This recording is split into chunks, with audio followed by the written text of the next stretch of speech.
طيب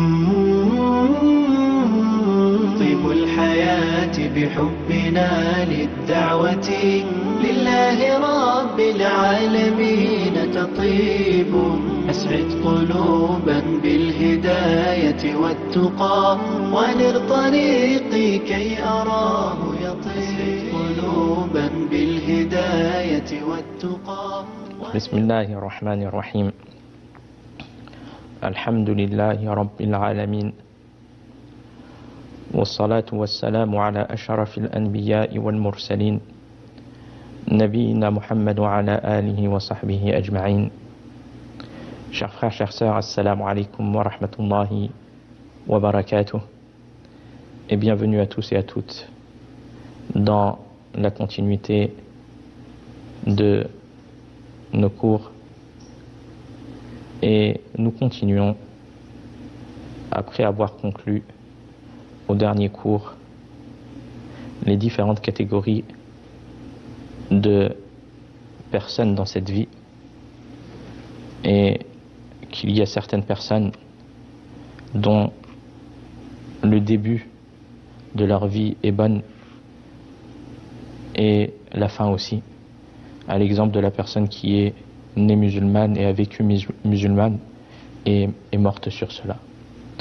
Puis nous avons vu que la deuxième catégorie est la personne dont le début et la fin sont mauvais, à l'exemple d'une personne qui est née de parents mécréants qui ont été la cause de sa perdition et a vécu dans la mécréance tout au long de sa vie et est resté sur cela jusqu'à sa mort. Puis la troisième catégorie de personnes, nous avons vu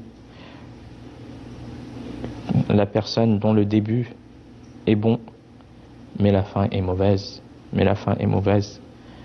C'est-à-dire une personne qui a vécu dans l'islam, mais par exemple qui renie l'islam avant la mort, est mort mécréant et le refuge est auprès d'Allah. Et la quatrième catégorie, nous avons vu, c'est la personne dont le début est mauvais et dont la fin est bonne. Comme une personne qui se convertit à l'islam dans les derniers moments de sa vie, ou qui meurt sur une bonne fin. Une personne qui était dans la désobéissance d'Allah et avant de mourir meurt sur une bonne fin. Car les œuvres sont selon leur fin, selon ce sur quoi la personne meurt. Et c'est pour cela que il est important aux croyants de demander et de multiplier les invocations d'une bonne fin à Allah subhanahu wa ta'ala, et de prendre garde à ceux qui peut être cause d'une mauvaise fin. Et la dernière catégorie, c'est celle qui est la plus répandue. La dernière des catégories, c'est-à-dire la personne qui a une mauvaise fin, un mauvais début et une bonne fin. Ça, c'est par la grâce d'Allah, c'est ce qui est le plus répandu. Quant à celui qui a un bon début et une mauvaise fin, beaucoup moins que la dernière catégorie, ou qui est la plus répandue, une personne qui a un mauvais début et qui a une bonne fin, qui meurt sur une bonne fin, sur une bonne œuvre. Et nous allons par la suite énumérer certains bénéfices tirés de ce noble hadith, qui est bénéfique pour tous. Il y a de nombreux enseignements à tirer de ce noble hadith. Et nous allons nous restreindre à certains de ces bénéfices, car ils sont nombreux.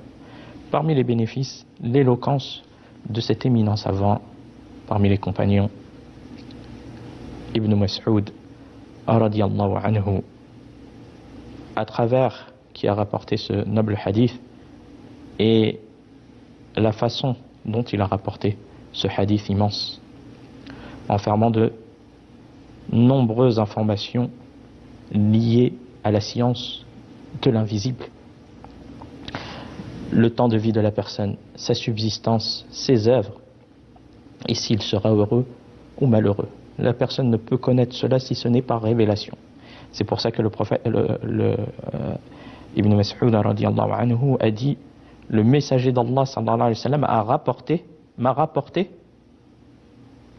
et il est le véridique et le digne de confiance. Il a confirmé cela de ce que le prophète alayhi salatu wa salam a rapporté dans ce noble hadith parmi les choses de l'invisible qui ne peuvent être reçues que par la prophétie. Le deuxième bénéfice que l'on peut tirer, il convient à l'homme lorsqu'il parle d'une chose ou il donne des informations, de confirmer et d'affirmer la véracité de celle-ci lorsque le besoin s'y présente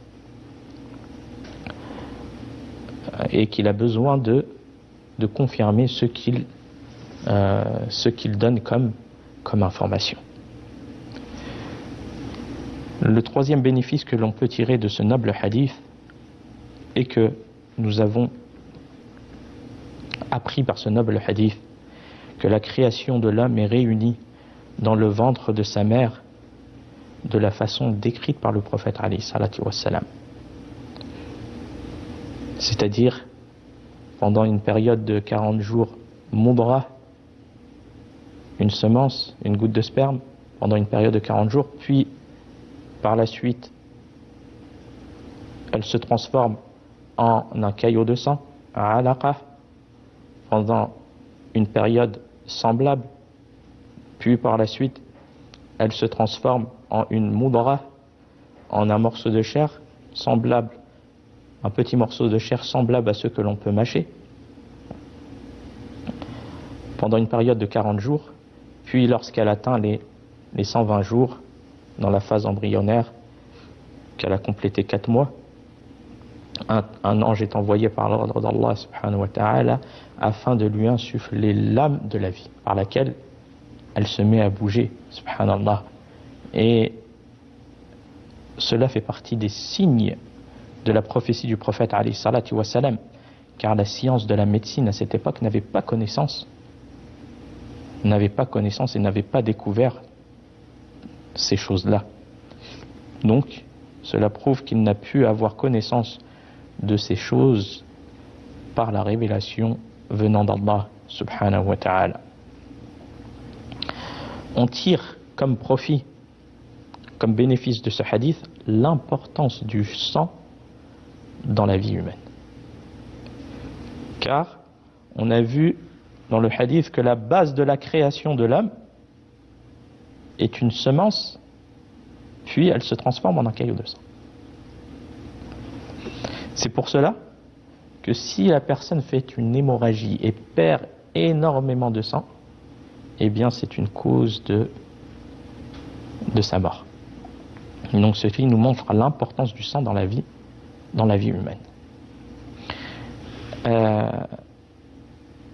On tire aussi comme bénéfice de ce noble hadith la troisième phase, qui est la phase embryonnaire, mudra. C'est-à-dire que c'est au départ un petit morceau de chair fragile, semblable à ceux que l'on peut mâcher, puis par la suite, petit à petit, il prend forme et les membres prennent forme durant cette phase embryonnaire. Cette phase embryonnaire. Et comme Allah subhanahu wa ta'ala fait référence à cela, puis d'un embryon totalement formé ou non, car au début il n'est pas formé de manière totale. Il commence à être formé petit à petit. Donc au début, c'est un petit morceau de chair, et petit à petit, lors de cette phase embryonnaire, il prend forme. Et ceci apporte un bénéfice important, car il y a des règles qui découlent de cela. Comme la femme qui fait une fausse couche alors que l'embryon n'est pas formé. Alors que l'embryon n'est pas formé. Donc dans ce cas-là, le sang qu'elle va perdre de cette fausse couche, ce n'est pas du sang de l'oshi, mais du sang qu'on appelle un sang corrompu. Donc, elle peut prier, elle peut jeûner, et elle peut faire tout ce que la femme fait en état de pureté. Donc ça, c'est si elle a fait une fausse couche dans la période où l'embryon n'est pas formé. Et si la femme aussi fait une fausse couche alors que l'embryon n'est pas formé et qu'elle est en période de viduité, alors cette période de viduité ne prend pas fin au moment de cette fausse couche. Car elle n'a pas l'élochi, mais on a dit que c'était un sang corrompu, contrairement au cas où l'embryon sort alors qu'il est formé. Sort alors qu'il est formé. Nous prenons aussi comme bénéfice de ce noble hadith que l'insufflation de l'âme a lieu après avoir complété 120 jours. Après avoir complété 120 jours, après que, dans la phase embryonnaire, après que le fœtus ait complété un total de 120 jours, c'est-à-dire ait complété 4 mois. À partir de ce moment-là, par ordre d'Allah subhanahu wa ta'ala, l'ange chargé des fœtus entre dans le ventre de la mère afin de lui insuffler l'âme de la vie. La personne, elle devient vivante à partir de ce moment-là, subhanallah. Avant, elle est considérée comme morte. Elle devient vivante à partir de ce moment-là. Mais il y a aussi des règles, c'est-à-dire que si le fœtus sort après 120 jours, alors qu'est-ce qu'il se passe?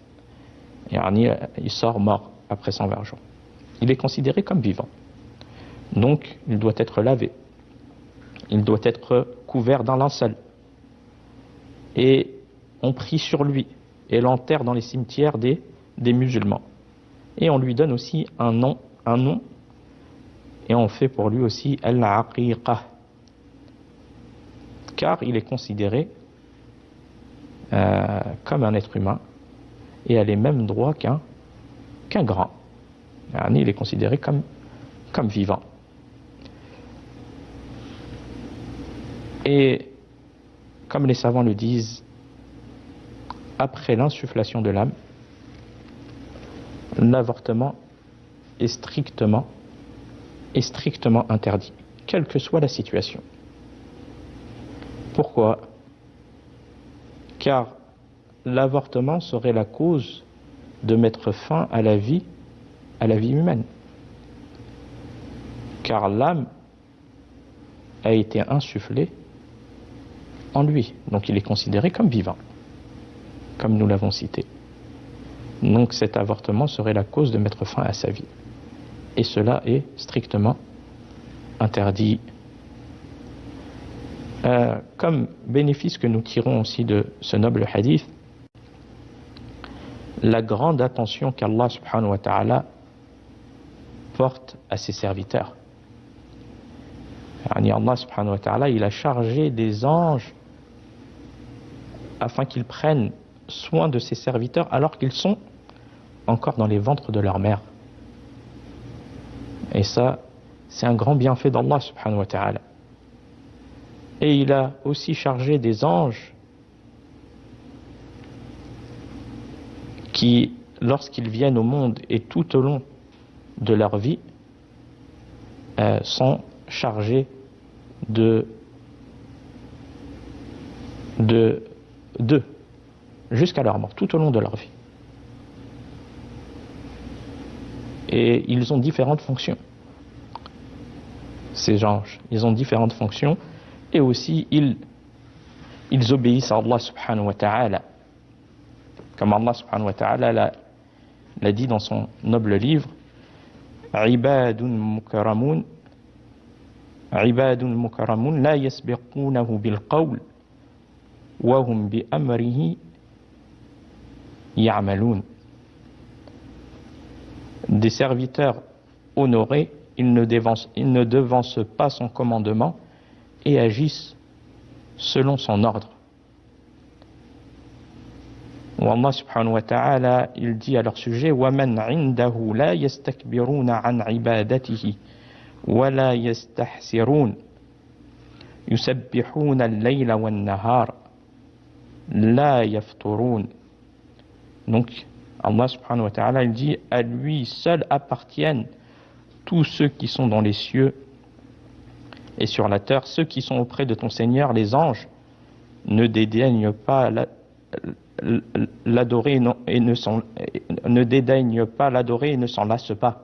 C'est-à-dire qu'ils vouent une adoration et obéissent aux ordres d'Allah subhanahu wa ta'ala. Ils célèbrent sa gloire nuit et jour sans relâche. Et aussi nous tirons comme profit que les anges, ils ont différentes fonctions. Comme l'ange qui est chargé de Jibril alayhi salam, qui est chargé de la révélation. L'ange Mikaïl qui est chargé de la descente de la pluie et de la végétation. Israfil chargé de souffler dans la trompe. Et Malik qui est le gardien de l'enfer, ou tout autre ange. Donc la personne, elle doit être reconnaissante envers Allah subhanahu wa ta'ala, car il veille sur ses créatures en leur accordant des anges qui les protègent. Certains qui écrivent leurs actions, d'autres qui leur sont bénéfiques de différentes manières. Allah subhanahu wa ta'ala dit à ce sujet lahu mu'aqibatun min bayni yadayhi wa min khalfihi yahfazunahu min amrillah. Il l'homme à part devant lui et derrière lui des anges qui se relaient et qui veillent sur lui par ordre d'Allah. Et ils écrivent aussi ce que les créatures prononcent et leurs actes.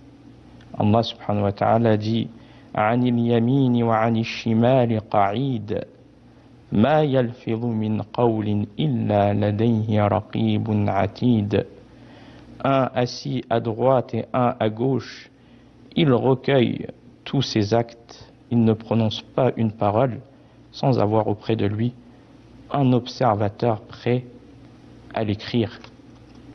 Donc, tous ces anges qui sont chargés de différentes tâches et qui sont aussi parmi eux qui protègent les croyants et qui sont au service des croyants et qui invoquent aussi en faveur des croyants, qui invoquent Allah subhanahu wa ta'ala en faveur des croyants. قال صلى الله عليه وسلم الملائكة يصلي على أحدكم ما دام في مصلاه ما لم يحدث اللهم اغفر له اللهم ارحمه. يعني le prophète alayhi salatu wa salam a dit les anges ne cessent d'invoquer en faveur de l'un d'entre vous qui demeure dans son lieu de prière et tant qu'il conserve ses ablutions. Il s'adresse à Allah en ces termes: Seigneur, pardonne-lui. Seigneur, fais-lui miséricorde. Donc la personne doit reconnaître par cela les grands bienfaits d'Allah sur lui et d'avoir mis des anges qui le protègent, des anges à son service, les anges chargés du fœtus, les anges qui implorent et invoquent le pardon pour lui auprès d'Allah subhanahu wa ta'ala. Donc tout cela font partie des bénéfices à tirer de ce noble hadith. Et aussi parmi les bénéfices que l'on tire, c'est que l'âme elle est insufflée dans le corps de l'homme. Mais le comment, la personne n'en a pas connaissance. Elle n'a aucune connaissance du comment. car ceci fait partie du monde, ceci fait partie de la science de l'invisible, et que les hommes n'ont aucune connaissance sur cela. Allah subhanahu wa ta'ala dit à ce sujet: وَيَسْأَلُونَكَ عَنِ الرُّوحِ قُلِ الرُّوحُ مِنْ أَمْرِ رَبِّي وَمَا أُوتِيتُم مِنَ الْعِلْمِ إِلَّا قَلِيلًا. L'âme relève de l'ordre d'Allah, et nous croyons en tout ce... il t'interroge au sujet de l'âme, dit que l'âme fait partie de nos ordres, et nous vous avons donné que peu de connaissances. Yani la personne, elle est limitée. Elle est limitée. Donc l'âme relève de l'ordre d'Allah. Et nous croyons en tout ce dont nous avons été informés à ce sujet, qui est venu dans le Coran et la Sunna. C'est ça qui est demandé aux croyants. Et aussi on tire par cela de nombreux bénéfices. Car si la personne ignore la description du comment de son âme, alors qu'elle est en toi, alors comment pourrait-elle connaître la description du comment des attributs d'Allah subhanahu wa ta'ala? Et ceci est inconcevable pour l'homme. On continuera bi'idhnillah subhanahu wa ta'ala sur ce sujet au prochain cours. Wa fil khitam hadha wallahu a'lam wa sallallahu ala nabiyyina Muhammad wassalamu alaykum wa rahmatullahi wa barakatuh. وانر طريقي كي أراه يطيب أسعد قلوب